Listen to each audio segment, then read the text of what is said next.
माळापुडेतील जिल्हा परिषदेच्या प्राथमिक शाळेने अनोख्या पद्धतीने साजरा केला जागतिक महिला दिन। महिलांकडून शिक्षकांवर कौतुकाचा वर्षाव। भारतीय संस्कृतीमध्ये आई वडिलांना मानाचे स्थान आहे।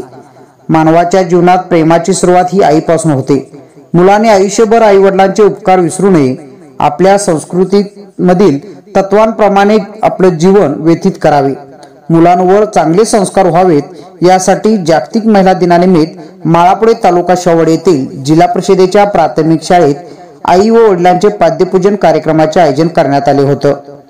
यावेळी चिमुकल्या मुलाने आपल्या आई वडिलांच्या पायाचे पूजन केले। त्यांच्या डोक्यावर फुलांची उधळण केली। रोज अभ्यास करेन अशी शपथ घेत आई वडिलांच्या काबाड कष्टाचे डोळे मिटून स्मरण केले।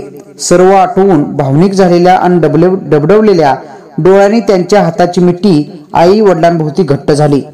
मुलांकडून आपली पूजा होत असलेले पाहून पालकांच्या डोळ्यात अश्रू आले।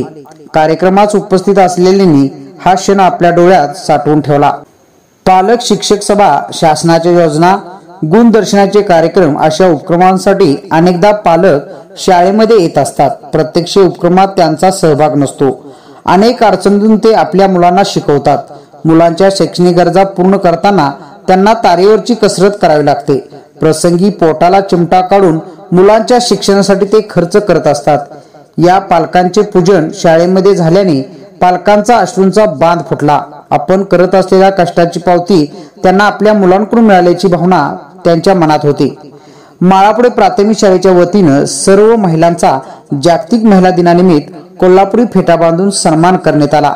महिलांनी कार्यक्रमास प्रचंड गर्दी केली होती। शाळेच्या सर्व स्टाफने योग्य नियोजन केल्याने कार्यक्रमाला चांगलीच रंगत आली होती।